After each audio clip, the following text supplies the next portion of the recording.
chismis mo? Kuya ko na mo, hindi parta. Amo ning kinsiling ko. Nga ang amo, ang guya niya, do para sa imo. Aw abi ko, lain na.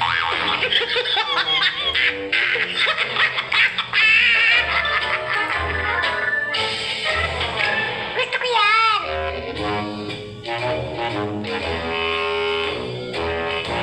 Pare, ano nga branch ng motor ang iyong bakal mo? Is 4 o is D3? It's D3 pare. Di ano klase sang pagbakal ang iyong mo pare? Cash na o settlement?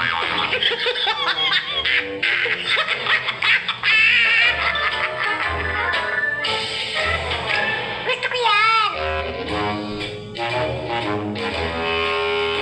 Buang ka! Nga ang gibuya mo si Commander Buktot. Wala ka kabalo nga milyon ng patong sa ulo niya. Amo gani sir nga gimbuyan ko. Kay bisan piso wala ko nakita sa iya ulo.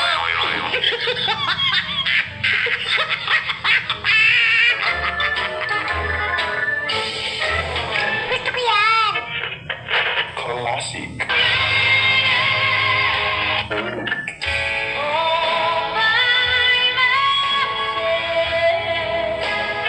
Cheers to the ones that we got. Cheers to the wish you were here, but you're not.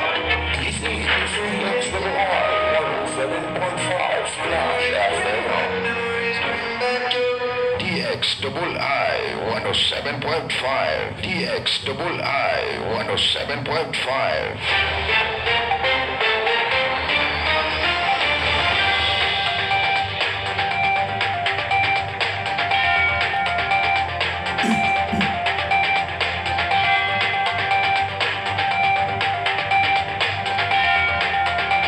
Oras po natin mga kasangga, 17 minuto makalipas po ang alas 7 ng umaga. Magandang umaga po mga paranggalyos, magandang umaga po mga kasangga. Araw po tayo ngayon ng Huwebes, 22 sa araw po na ito, Agosto 22, 2024. Sa ngalan po ni Kasanggang Johaira Gumunsang, ako po muna ang iyong pansamantalang makakasama sa programang Arangkada Balita, Kasanggang Jomar Abdul. Sapagkat may mahalagang nalakad po si Kasanggang Johaira, at tayo po ay pansamantalang inyong makakasama sa musika at pagbabalita mga kasangga. Sa ngalan po ng aming buting station manager kay Sir SM Kennedy Butsdikay, sampu na po ng aming mga kasamahan, naway nasa mabuti po kayong kalagayan sir at nasa ligtas po na pangangatawan. Magandang umaga po muna sa ating mga kasangga dyan sa may barangay Mulabe at dyan sa may sitio Mulabe at dyan sa may barangay Magsaysay. Magandang umaga po sa aming butihing ama ng bayan ng Parang kay Honorable Mayor Sir Kahar P. Ibay, sa ating Vice Mayor kay Sir Adnan Birwar. Magandang umaga din po sa ating sangguniang bayan members, sa ating 8 konsihalas. Sa 25 mga barangay po na sakop po ng bayan ng Parang, magandang umaga po sa inyong lahat. At sa abot po ng ating himpilan, magandang umaga po dyan sa may Lanao del Sur, dyan po sa may parting Lanao del Norte, at dyan din po sa may Maguindanao del Sur, partikular na dyan din po sa may probinsya po ng Maguindanao del Norte mga kasangga. Bago po tayo magpatuloy sa ating pong balitaan sa Balitang Pambansa, Arangkada Balita, atin na po munang alamin ang magiging lagay ng ating pong panahon ngayong araw po ng Huwebes. Mula naman po sa ating DOST Pag-asa mga kasangga. Pa rin o yung hangin galing sa silangan ang humihigit po dito sa may Pacquiao, Visayas and Mindanao, at meron lamang mga thunderstorms na localized sa natitirang bahagi po ng ating bansa. Base naman sa ating latest satellite animation, as early as this morning, may mga areas po na meron ng malalakas ang pag-ulan. Kabilang na dyan ang bahagi po ng Zamboanga Peninsula, Bangsamoro Region, Socsogen and Davao Region. Epekto po yan ng pinagsamang thunderstorms plus the easterlies. At kung mapapansin din natin sa ating latest satellite animation, itong low pressure area sa may silangan po ng Luzon ay naging ganap na bagyo na. Ito po ay nasa tropical storm category with international name na Shanshan, contributed po ito ng Hong Kong. Sa ngayon po, yung distansya nitong si Bagyong Shanshan ay 2,140 kilometers east of Central Luzon as of 3 in the morning. Mananatiling malayo pa rin po sa ating kalupaan at walang direktang epekto sa ating bansa. For today po, araw ng Thursday, malaking bahagi pa rin ng Luzon na makakaranas ng bahagyang maulap na kalangitan. Iiral po ang fair weather conditions for today na sinasamahan ng mainit at maalinsangan na tanghali. And then pagsapit ng hapon hanggang gabi, may mga lugar pa rin, piling lugar lamang po na magkakaroon ng mga thunderstorms or mga pag-uulan na nagtatagal ng 2 hanggang 3 oras. Pinakamainit pa rin po ngayong araw dahil sa easterlies na rin dito sa may Pating Cagayan and Isabela na hanggang 34 degrees Celsius yung ating air temperature. Yung 33 degrees naman, possible pa rin dito sa may Pating Ilocos, sa malaking bahagi ng Central Luzon, parts of Calabarzon and Bicol region as well as Metro Manila. Habang sa Baguio naman, ang temperatura ay mananatiling malamig mula 17 hanggang 25 degrees Celsius. Sa ating mga kababayan po sa Palawan at sa malaking bahagi ng Visayas, andyan pa rin ang bahagyang maulap hanggang kumisan maulap na kalangitan. Bago magtanghali, meron din mga areas dito sa may Palawan na magkakaroon na ng mga pag-ulan, habang mas madalas ang mga pag-ulan sa Visayas pagsapit po ng hapon hanggang gabi, lalo na sa may Negros and Panay Islands. So make sure po na meron tayong dalang payong. Temperature naman natin dito sa may Pating Palawan, posible hanggang 32 degrees Celsius, whereas yung maximum temperature sa Visayas between 32 to 33 degrees Celsius.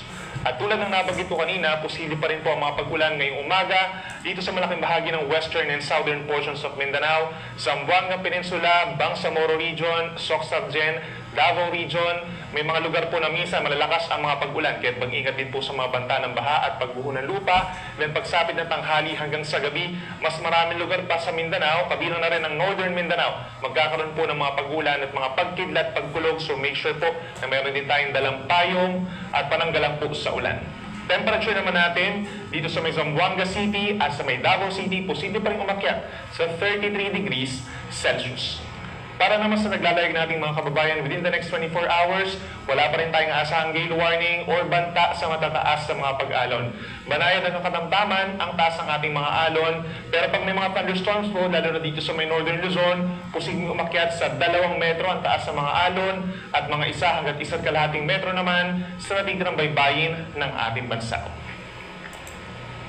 Ngayong darating po na long weekend, asahan pa rin sa malaking bahagi ng bansa ang fair weather conditions, subalit pagsapit po ng hapon hanggang gabi, madadalas na po yung mga pag-ulan at mga pagkidlat, pagkulog, lalo na po over the weekend. So yung long weekend po natin, may mga areas na magkakaroon talaga ng malalakas sa mga pag-ulan, lalo na dito sa may Southern Luzon, Visayas and Mindanao, particularly ang Mimaropa, Western Visayas, Zamboanga Peninsula, Bangsamoro Region. Yan po ay epekto ng southwest monsoon. Maring magbalik ito as early as tomorrow, late evening, at maring magpatuloy ito hanggang early next week.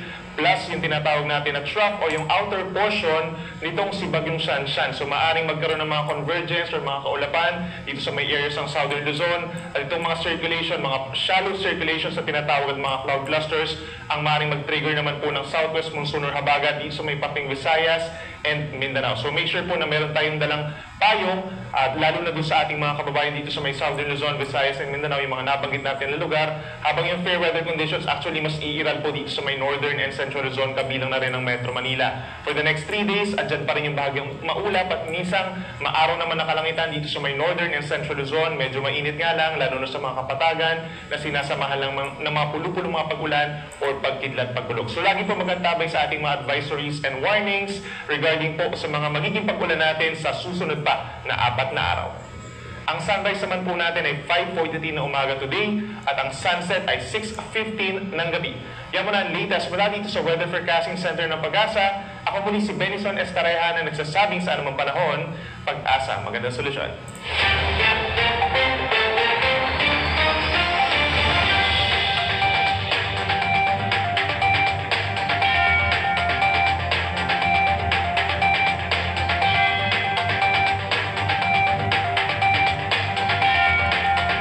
Yan, maraming salamat po sa ating DOST Pag-asa. At yun po yung magiging lagay ng ating pong panahon ngayong pong araw ng Huwebes. Bukas po ay araw ng Biyernes. Napakadali po ng panahon natin mga kasangga. Bago tayo mag-umpisa sa ating pong pagbabalita mula po naman sa ating balitang pambansa, ating pong pinako-congratulate yung mga pumasa po sa ating pong NAPOLCOM examination. And congratulations po sa inyong lahat. At balang araw magiging pulis na po kayo. Kayo po ay bahagi ng ating National Police Commission. Ayan, ating binabati kay Sir Rosalim Guban at kay Sir Junaid Andao.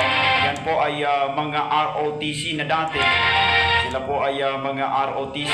So ngayon po ay sila ay naging kasama na sa NAPOLCOM examination at sila po ay nakapasa. And congratulations po sa inyong lahat.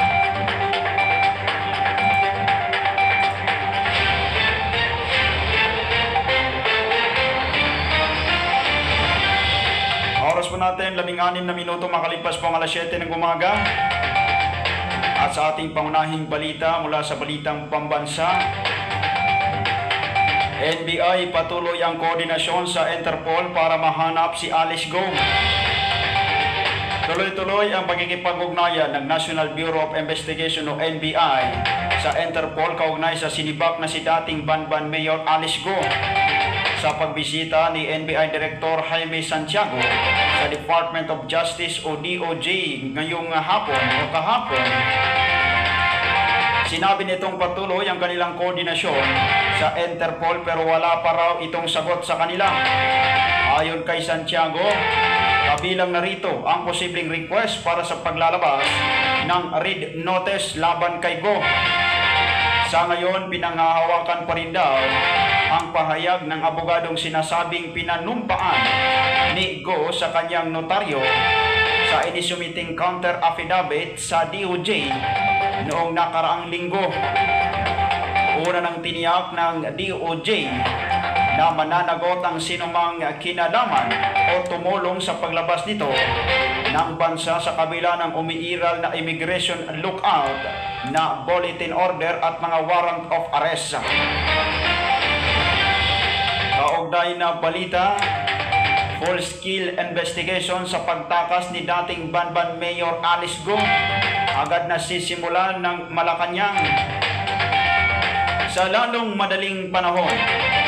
Ito ang tugon ni Executive Secretary Lucas Benjamin ng matanong kung kailan sisimulan ang ikakasang full-scale investigation sa paglabas ng bansa ni dating Banban Tarlac Mayor Alice Go sa kabila ng umiiral na lookout bulletin.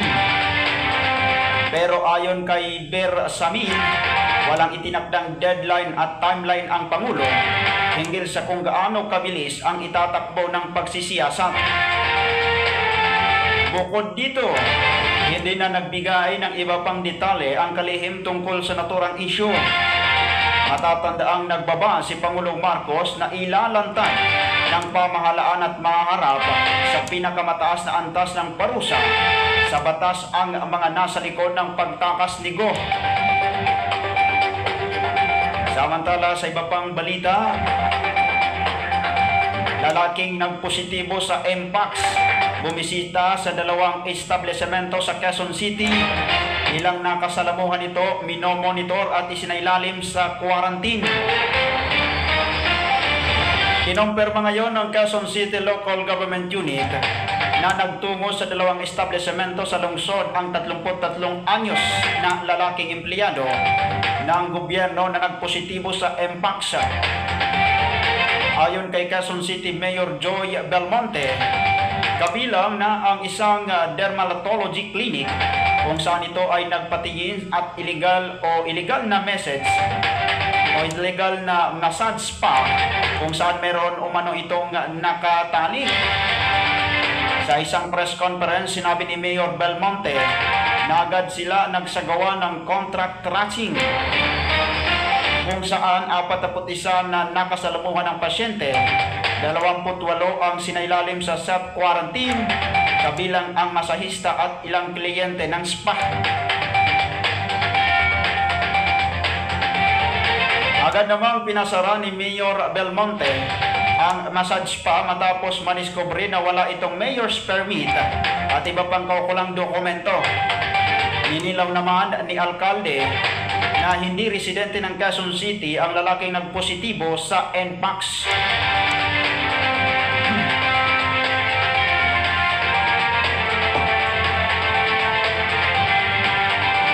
Sa iba pa nating balita,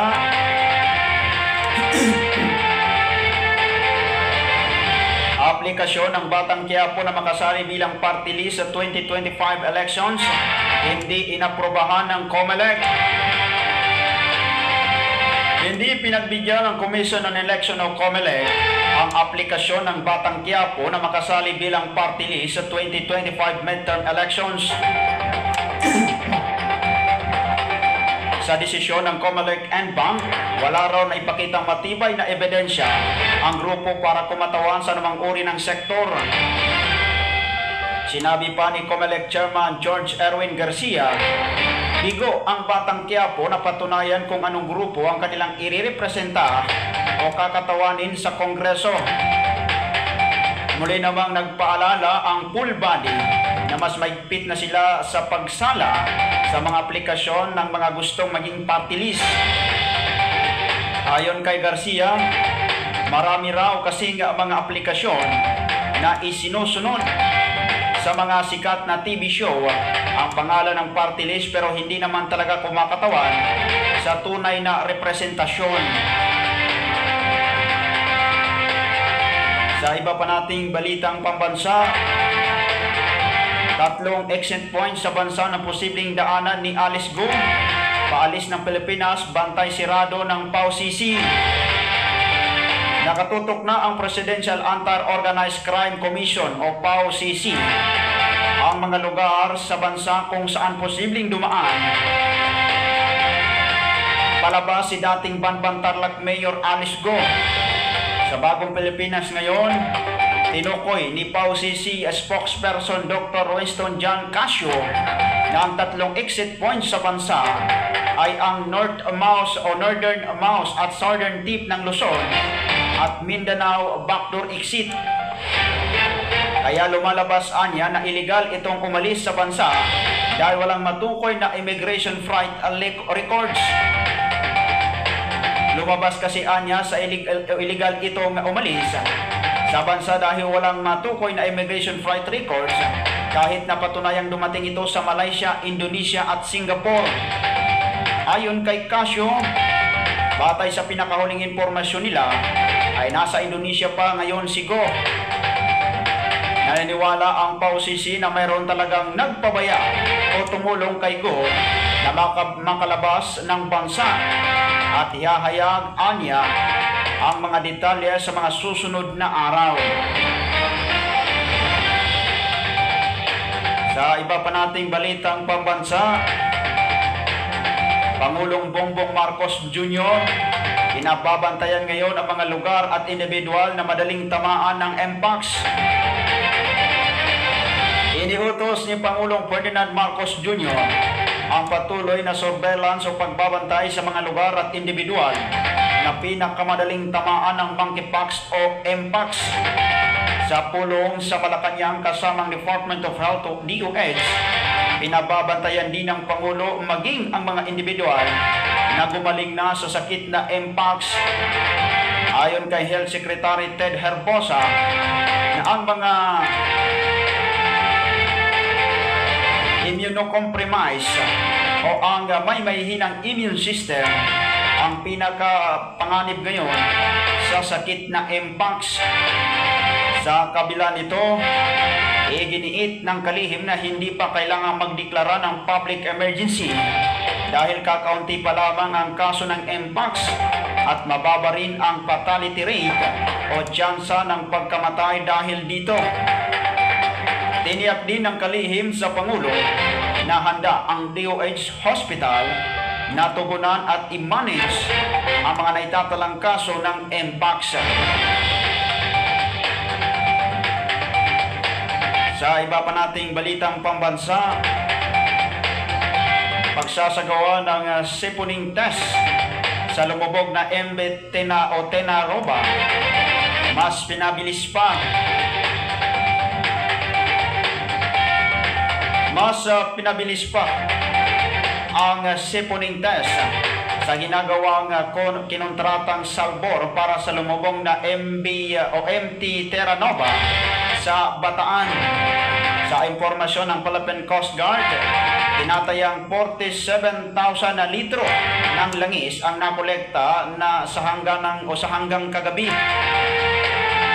Bumilis rin ang pagkolekta ng langis na karga ng naturang motor tanker na umabot ngayon sa 9,000 litro bawat oras. Samantala, ginamitan ng PCG ng water cannon at dispersant ang oil scene o bakas ng langis na pinaglubugan ng Terra Nova upang mapanatiling malinis ang karagatan at hindi na ito kumalat pa. Una ng lininaw ng PCG na ang oil scene ang nakita kahapon at hindi ang una nilang naiulat na makapal na langis mula sa lubog na tanker.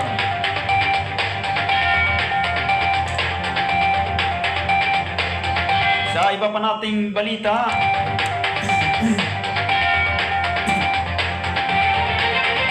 pagsasampa ng reklamo sa United Nations laban sa China, ipinaubaya na ng National Maritime Council o DFA. Ipinaubaya na ng National Maritime Council sa Department of Foreign Affairs o DFA o iaakyat sa United Nations body ang kaso laban sa China.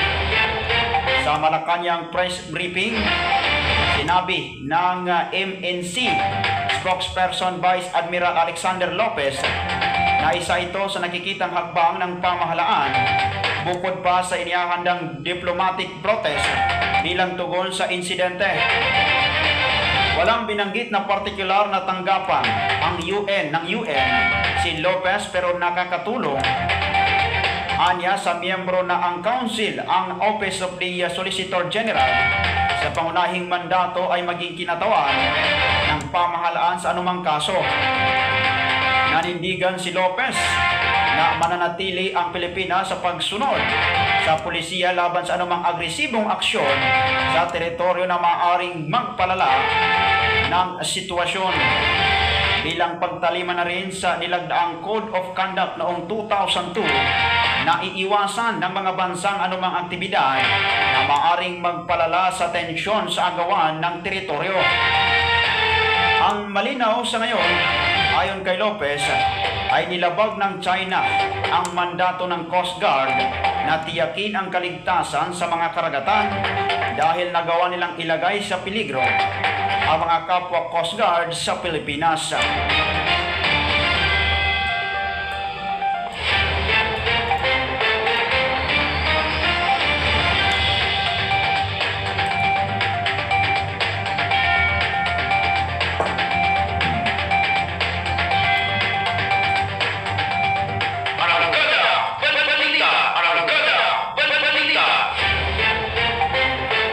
Ating arangkada balita, tenderang naniningil ng utang pinagsasaksak.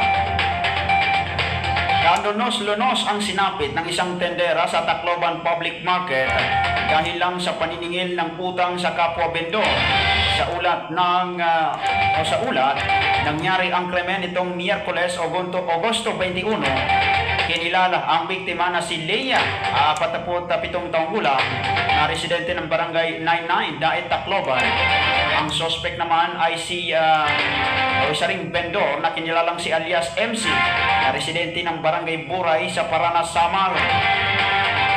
Dagdag sa ulat, nag-away umano ang biktima at ang suspect dahil sa hindi napababayarang utang ng suspect. Sa iba pang balita, 91 million pesos na flood mitigation project na simulan itong March 2024 nag-collapse. Nasira ang mahigit 91 million pesos na flood mitigation project sa riverbank sa barangay Kandating sa Arayat, Pampanga nitong weekend.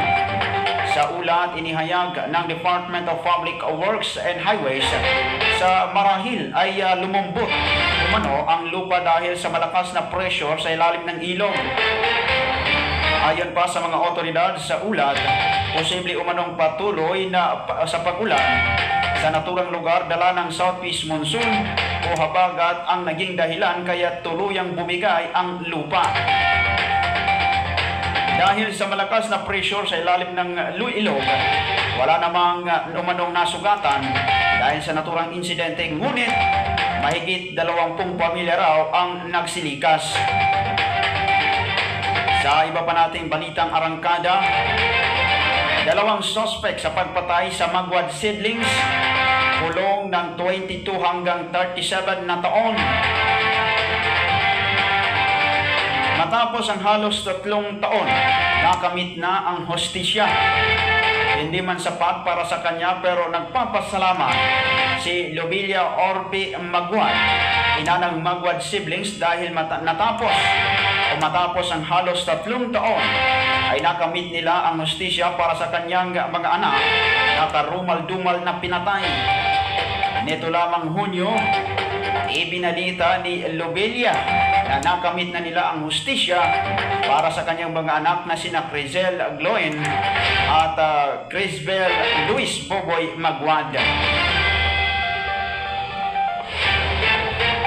Sa iba pa nating balitang arangkada, sa oras na 31 minuto makalipas po ang 7 ng umaga, plano ng BARM na magtatag ng 3 bayan sa Maguindanao del Norte labag sa batas. Ito ay ayon sa desisyon ng Supreme Court in bank bilang tugon sa petisyon at pag-usisa ng ilang mga tutol sa panukala ng Bangsamoro Parliament na magtatag ng mga bayan ng Datong Sinsuat Balabaran at Sheikh Abbas Hamsa mula sa ilang mga barangay sa Dato din Sinsuat at ang nuling nasasakop sa ilang mga barangay sa Sultan Kudarat.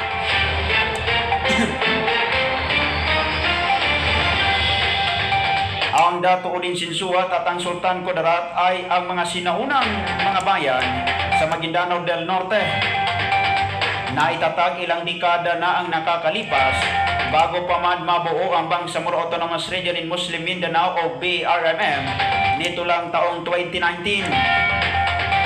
Sa pahayag ni Atty. Teng, iligar ang naturang mga panukala dahil tanging mga residente lang na mga barangay na sasakupin ng 3 bayan. Nais itatag ng BARM Parliament ang lalahok sa plebisitong isasagawa ng Commission on Election upang malaman kung sila ay pabor o hindi sa pagtatag ng naturang 3 mga bayan at walang kinalaman sa naturang democratic exercise ang iba pang mga residente ng Dato din Sinsuat at Sultan Kudarat na nasa labas ng proposed areas of coverage ng 3 nais na itatag na mga bagong bayan. Kasabay ng desisyon ng Supreme Court in bank hinggil sa naturang issue, ang nagputos nito sa Commission on Election na huwag magsagawa ng plebisito kaugnay ng layunin ng Bangsamoro Autonomy Act 53, 54 at 55 na naglalayong may tatag ang mga bayan ng Dato Sinsuat Balabaran, Sheikh Hamsa Abbas at nuling mula sa barangay na sakop ng mga bayan ng Dato din Sinsuat at Sultan Kudarat na parehong malapit lang sa Cotabato City na sang regional center ng Bangsamoro Region.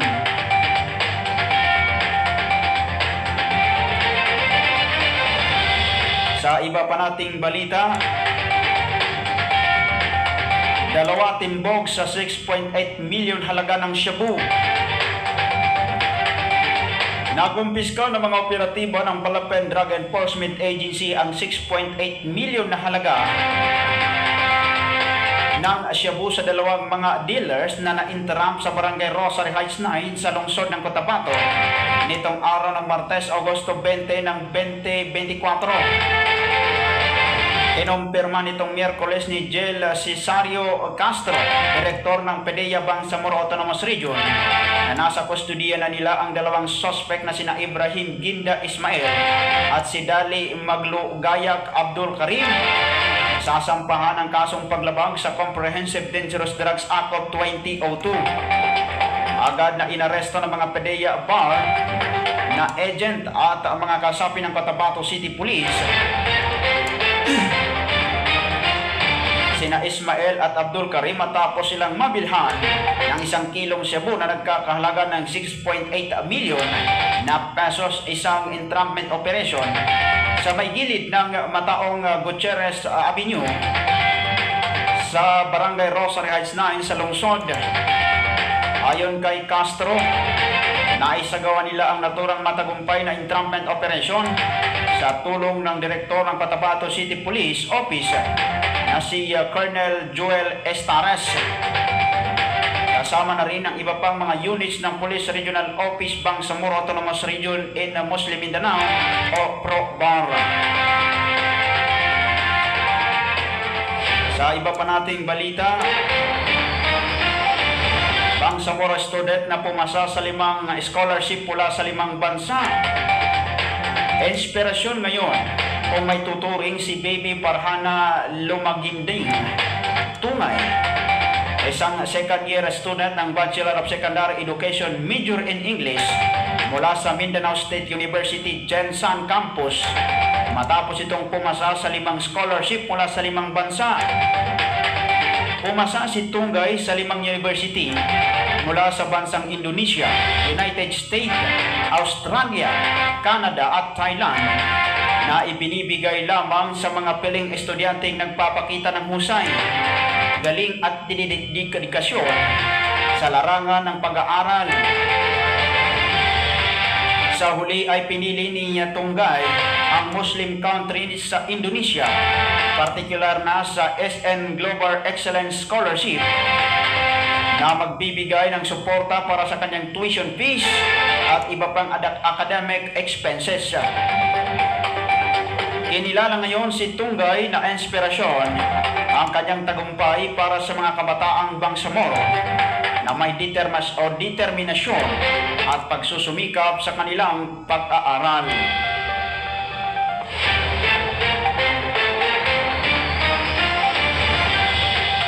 Oras po natin mga kasangga, 37 minuto makalipas po ang alas 7 ng umaga.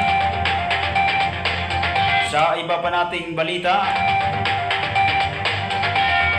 mataas na kalibre ng baril itinurn over ng Barangay Local Government Unit ng Tamontaka 2 sa PNP. Sa kabila ng patuloy na pagsusulong ng kapulisan kaugnay sa kampanya kontra loose firearms ng lungsod ng Cotabato, nagresulta ito sa pagkaka-turn over ng isang mataas na kalibre ng uri ng armas sa Police Station 3 kahapon. Ang baril ay iturn over ay isang unit ng homemade na Barrett 50.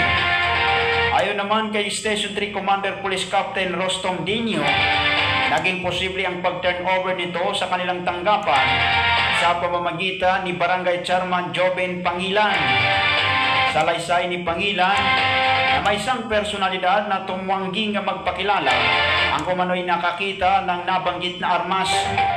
Ang baril ay agad na i-turn over sa forensic unit upang isailalim sa examination at tamang disposisyon. Samantala, sinaksihan naman mismo ni City PNP Director Colonel Joel Estares at pinasalamatan nito ang Barangay Local Government Unit ng Tamontaka sa Dato Dinsinsua, maging ang mga mamamayan na nakiisa o sumusuporta kaugnay sa campaign against loose firearms ng kapulisan.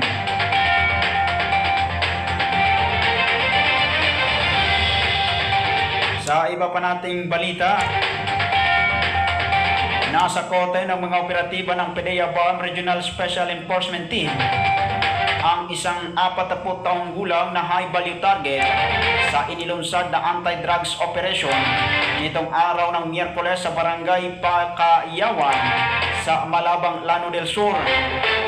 Kinilala ng PDEA ang suspect na si Aminola T. Sabdola alias Aminola na taga Barangay Tubok sa naturang bayan. Sinasabing ilang linggo rin ng nakasurveillance ang suspect bunsod ng sumbong ng mga concerned citizen na ayaw na sa illegal na droga. Nasa 500 gramo ng suspected shabu na nagkakahalaga ng 3 million pesos kasama ang dalawang ID ang mga ebidensyang nakumpiska sa naturang operasyon. sa ngayon ay nakakulong na sa custodial facility ng PDEA Bar at maharap sa pagkasong pagbebenta ng iligal na droga. Samantala sa ating pinakahuling balita, top 1 most wanted person sa bayan ng P. arestado. Inaresto ng mga kapulisan ang isang security sa bayan ng Upi sa Maguindanao del Norte para harapin ang nakabimbing itong rape case. Inilala lamang ng Upi Municipal Police Station ang suspect na si alias Yana sa Hustong Gula na residente ng Barangay Kinitian, Upi. Inisyo ng Regional Trial Court 12 Judicial Region Branch 14 sa Cotabato City ang naturang arrest warrant nitong Agosto 12 ng taong 2024. Sa nakalap na informasyon, naganap ang krimen nitong December 9 taong 2023, kaya itinuturing siyang top 1 municipal most wanted person sa nasabing bayan. Dinala ang arestadong suspect sa naayon itong disposisyon sa Upi Municipal Police Station habang inihintay ang mga kasunod na court proceedings.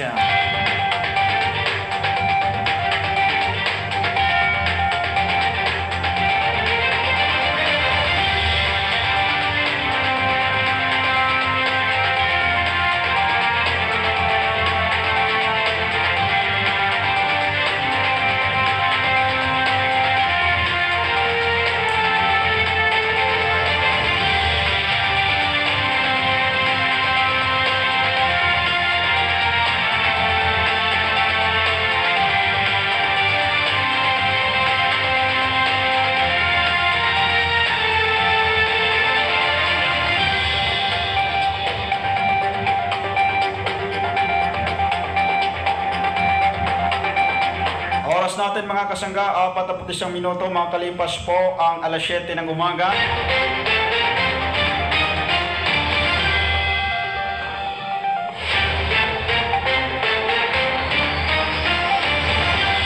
At yan lamang po ang kabuuan ng ating pong mga balita mula po sa loob at labas ng ating pong himpilan, mga balita po sa ating balitang pambansa ngayong araw po ng Huwebes. Sa ngalan po ni Kasanggang Johaira Gumunsang, sa programang Arangkada Balita, ako ang inyong pansamantalang nakasama. At bago po tayo magtapos, ay atin lamang pong pinapasalamatan sa lahat po ng Alpha Company sa pamumuno po ni Captain Sir Captain Kamsa A. Kamal at ang kanyang snappy na XO si First Lieutenant Soharto Ibay.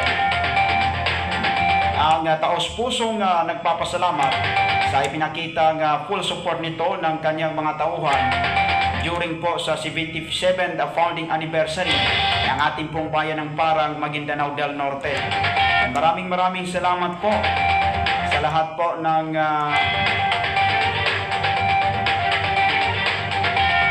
kasama po sa Alpha Company at sa pangunguna po ni Captain Kamsa Kamal. Yan po yung ating mga kasamahan dyan po sa Reserve Command ng Philippine Army under po ng 16 na RCDG at 16 na offered CDC. Sa lahat po ng ating mga kasama po, magandang umaga po sa inyong lahat. Yan po sa may PNHS Gadungan Campus. Yan nagpapabati kay Sir Rizal Dalpin. Magandang umaga po sa inyong lahat dyan. At yung pong ating mga tagapakinig din po dyan po sa may Pamilihang Bayan. Magandang umaga din po sa inyong lahat. At dyan din po sa may Iranon District Hospital. Sa ngalan po ng aming Buteng Station Manager kay Sir SM Kennedy Butstikay, sampo na po ng aming pong mga kasamahan. Ako po ang inyong nakasama sa musika at pagbabalita, Kasanggang Jomar Abdul. Magandang umaga po sa ating lahat at abangan ang susunod na programa, ang talakayan sa Pleasant Parang.